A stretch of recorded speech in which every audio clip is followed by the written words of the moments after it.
your edge spatula. This is a 12 inch. This is, then you have a 10.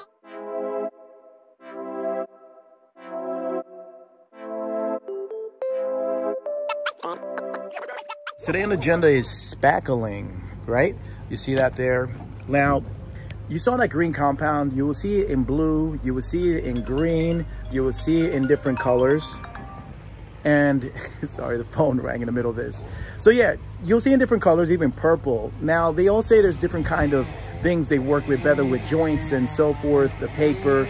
But at the end of the day, it's still compound. You can actually regulate the amount of compound that you use and how the consistency of the liquid itself is by just applying a simple amount of water. But again, all it takes is some magic agua, some water, and applying that and making the consistency not as thick. And also will help you with your compound later on when you're applying your sanding and everything else afterwards. So let's go inside and you guys can watch me mix it so that maybe you can do it yourself at home. Well, hello guys, I didn't know you were following me. I'm just bringing the stuff inside. Let's go inside and see what we got going on this spackle job.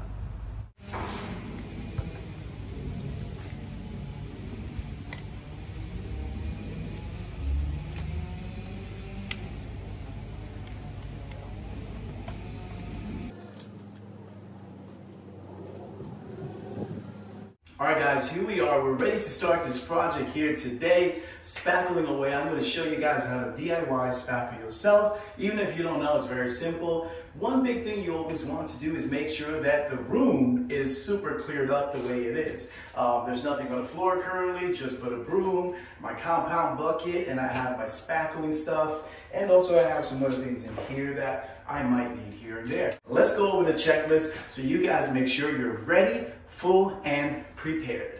So one of the biggest things that you need is first a trusty speaker, something you can put your Bluetooth to, so in case you want some tunes and some music. Second, what you need is your window. If you have one in the room, make sure that the window is open because the moisture of the compound won't dry up as fast. So leave one of your windows open. Unless it's raining, then just crack it slightly open. Second, what you need is a pouch. In your pouch, you want to have access to the things that you need. You need like a screwdriver just in case you have to screw things on and off of outlets and switches. You need your knife in case you need your knife for whatever reason that you do. And other things like maybe a sheetrock cutter. And in this little cute pouch, I have a little tiny hammer. What this little hammer is, now sometimes when people do compound, they don't screw their nails in correctly, and just with a bang, bang, and a hammer of this, you can push the nail in and fix that right there so you don't have to go and break your head. Small one because I don't like dangling everywhere and just, you know, hitting my butt and hitting other areas. Ow! Like, that hurts, you know. And the other things that you need are your spatulas. Now, there are 3 different sizes, 4 or 5, many sizes. The small one is slightly bigger than this one right here. Then you have your edge spatula. This is a 12 inch. Then you have a 10 inch. This right here is probably like an 8 inch, 6 inch, and whatnot. So these are the different sizes you need where you're going to put your spackling inside there. And just in case, if so you need, you would have a tape. Any of the other areas that you need to complete or they're not complete. Right now in this phase, it is already complete, and what we're doing is showing you how to tackle a completed area.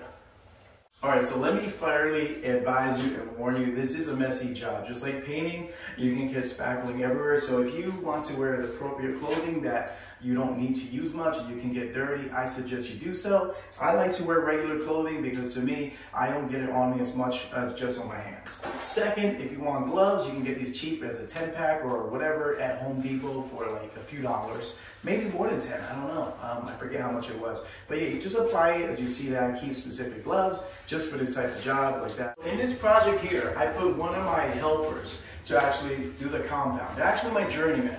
Now they're learning how to become the best ever tradesman in the whole freaking New Jersey.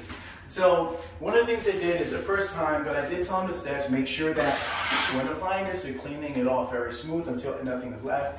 Of course, nothing is perfection, so you can use your own spatula and you can actually, any kind of like little pieces that, because you want it to be flat when applying your second coat, third coat, and so forth. So you just clean it off just like that.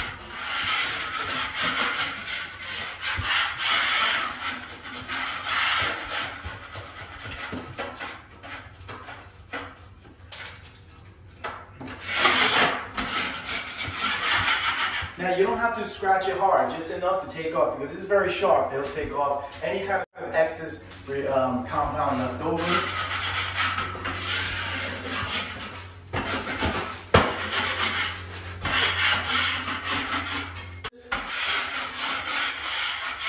So regardless you do it yourself or anybody else as a pro, I still would do it even if they're professionals. I still will go through and clean off any excess amount of compounds, and then later on you don't have any bubbling or any issues when you're applying the layers second, third, and fourth. What is step one that you ask? What that is? Well, step one is actually applying the first layer of tape. Now it's already applied, as you see on here, so I'm going to just show you a little method and step. So you grab your knife, usually around one of these areas. There's a safety lock, and also I guess for stealing, I don't know, in the stores. Once that's done, you can remove this, right? You have a beautiful layer of compound underneath this plastic. You get rid of this plastic because you don't need it. Toss it out. In this area now, what we're going to do is this consistency is usually a lot heavier, regardless you're using brands that say they're very light, easy to apply, it's still heavy. So what you want to do is grab some water. Now, you don't need to grab clean water, but I did for this one here. And in this clean water, I'm only going to drop a small amount, right? And that small amount is just to see my consistency, to make this not as thick and make it a little bit runny, but not too runny. If it's too runny, then it's like water. You don't want to do that, then it's not going to do its job and adhere, tape, or set itself correctly. And then you have too many holes too if you apply too much water. You see how I got that consistency there? Now I can apply some more water. And this is also basing it on the amount of compound you're going to use, okay? In one area. So, there you go. And you see how I mix it up. So just alone, I'll show you the difference. Let's see if I can show you. It's a little bit loose. You see right here how, all right? Versus, let's say, the part that was underneath.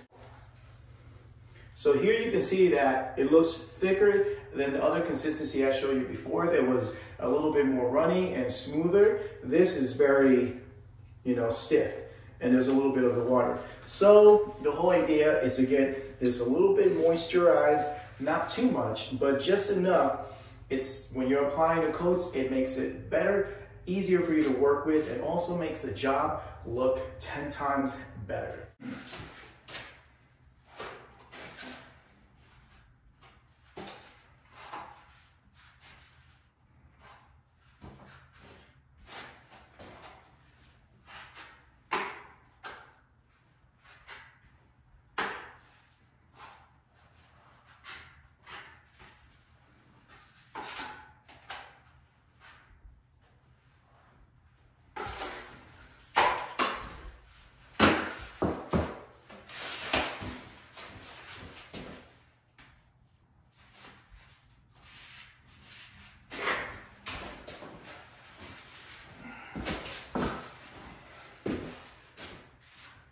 All right, so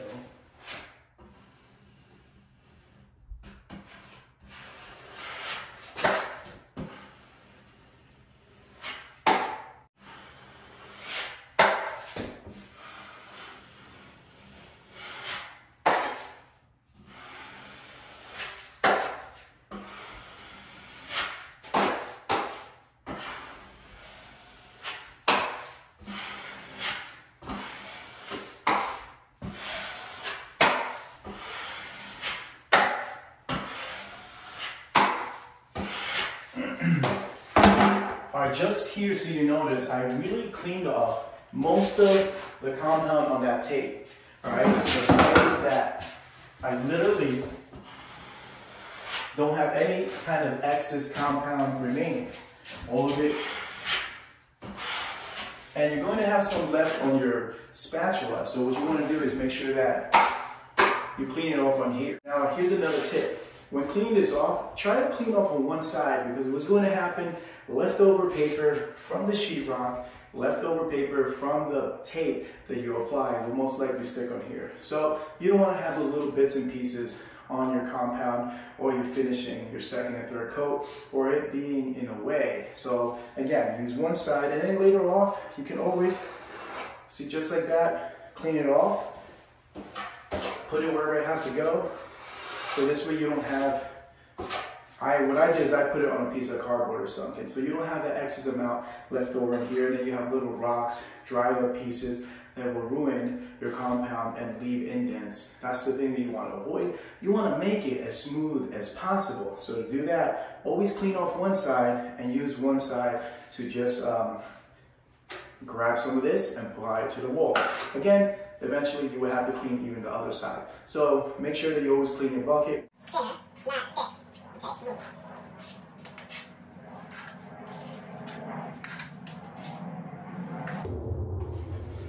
All right, so this is the amount I have in here. You don't need that much, you can do less, but this is what you're going to apply here. All right, so now the next step after this one will be applying this to this wall. I'm not going to use a spatula, I'm going to use something different. The spatula is like art because you can do 2 fingers, 3, 1 finger.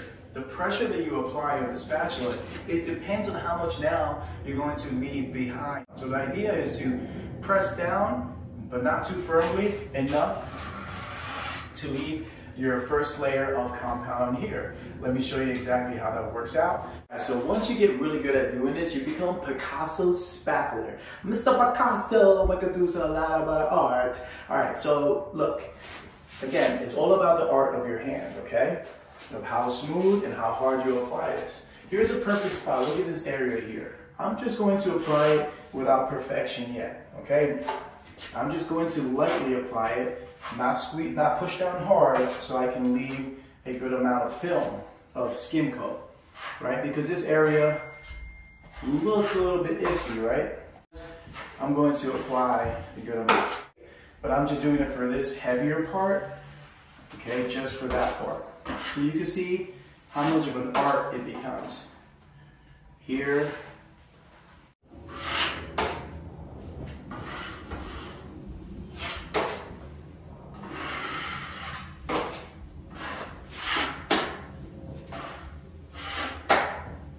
all right, so you see how I applied this, right? In the beginning, I don't go heavy on my coats. If you want to go over it again, you can clean it up, as I'm cleaning up right there. And then gently go over it. So right there, if you go super heavy with a compound, don't think that that's going to cover up the area. Majority of the time, your compound is going to crack, it's going to do some weird stuff, and it's not going to even heal up and cure. So don't go heavy. Always remember, you have multiple layers. Sometimes some people end up putting 1, 2, 3, and up to 4 layers, depending on the situation of what you're doing. Again, like I said, don't forget to leave a window open. That helps you out a lot in the cure time. Sometimes the curing doesn't happen overnight. You'll notice that even 24 hours go by and it will still be wet. So always pay attention to that, then just give yourself more time to let it cure. Once it's dry, you continue and do the work. Now here, because I had somebody else apply the compound, one of my journeymen, you'll see some bubbling happening. Now, that could also be fixed later on. That's why I always have a nifty pouch with you, because it's going to go a long way as you use the knife. In this situation, I let somebody apply this so they can learn, have the learning experience, because how else do you learn without actually doing the physical work yourself? So DIY takes a lot of learning. Don't get disappointed if you do any mistakes, because in the future you can always correct it, and you're going to see me just continue this room. Ahora es mi diosa, hace lucir a las demás como envidiosas. Peli negra y peligrosa, al seducirla ella se me pone nerviosa.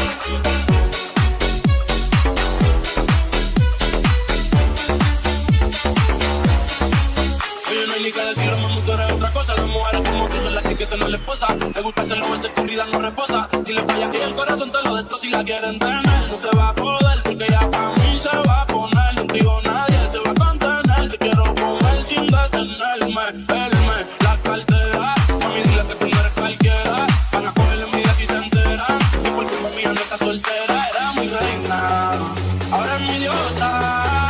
Ya se lucila las demás como envidiosa. Peli negra, peligrosa. El seducirla ya se me pone nerviosa.